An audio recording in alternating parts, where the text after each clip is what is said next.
Ken Beer, you were born in 1927 in the village of Exminster in Devon, and apart from a couple of interludes in the military, in the Devonshire Regiment, you worked in Exminster all of your professional life as an administrator at the Exminster Psychiatric Hospital, which is a huge Victorian edifice at the top of the village, and at one point in time accounted probably for about the work of about a third of the people living in the village.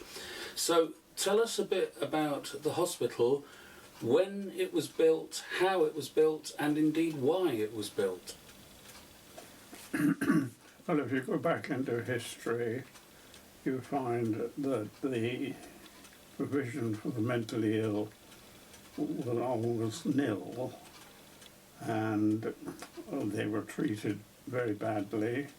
They found themselves in workhouses and places of that nature, and any money that they had to keep themselves going came from the parishes.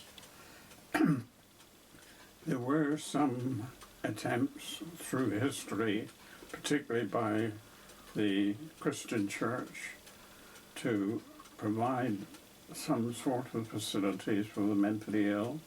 One was at the Bethlehem Royal, and unfortunately that became a place in London in the 18th century where people went to visit and look at the lunatics.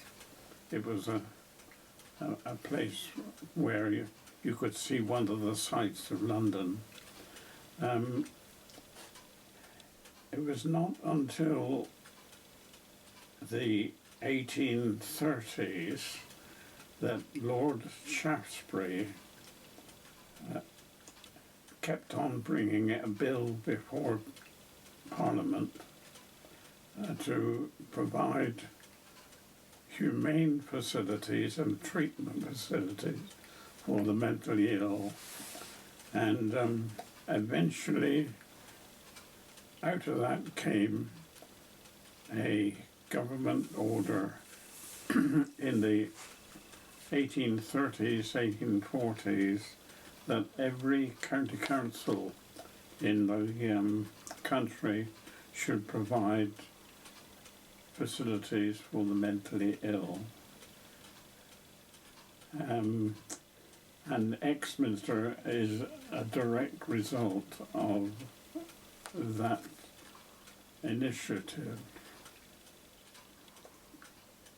In the early 1830s, the county council began looking for a site for a lunatic asylum, and there were 3 or 4 sites which came up, and Exminster was considered the best because it was on rising ground, and such things as drains, etc., would be easy, and it had an open aspect, and it was quite a way away from centres of population.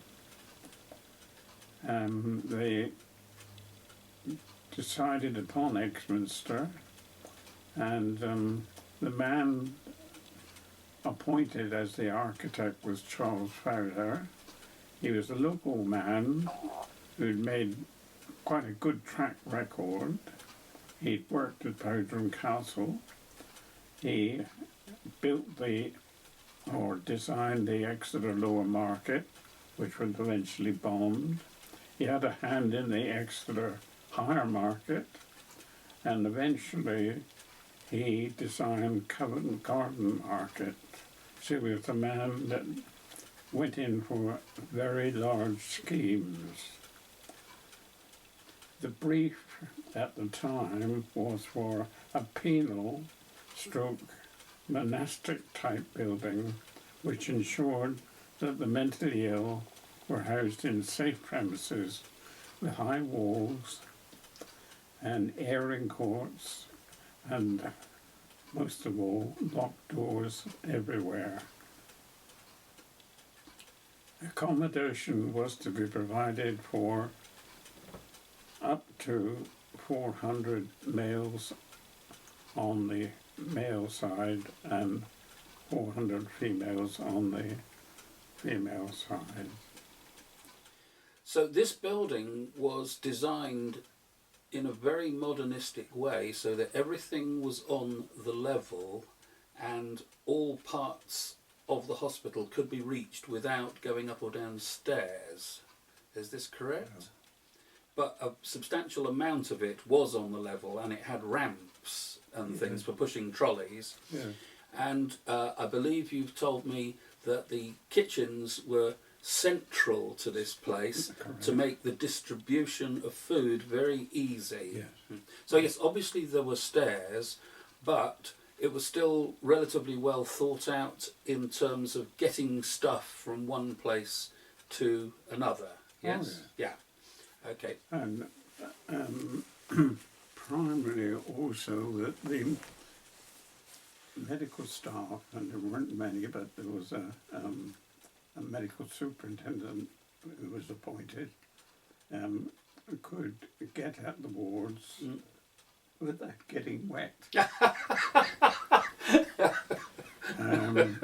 In other words, that he was able to move around at night, etc., in all weathers without getting wet. Yeah. And so did the medical superintendents in fact work nights or come in at nights and do that? They actually came round in a supervisory capacity. Well, I'll go on to Carry on, yeah. Dr. John Bucknell. Okay. Bucknell was the first medical superintendent appointed at Exminster. And he took up his job in 1845. He was only 29 years of age. In those days there was no qualification for mental illness, whatever. Yep.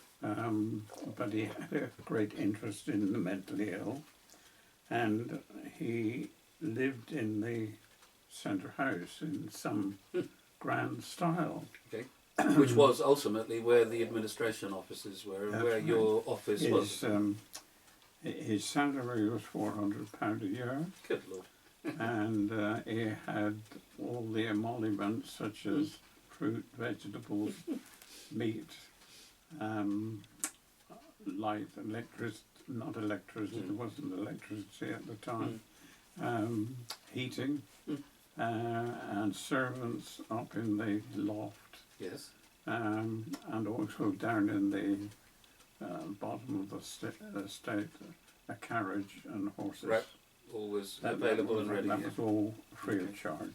Well, as far as I can see, he didn't have much medical help. I'm fairly sure that he had one or two junior doctors, but beyond that, yeah.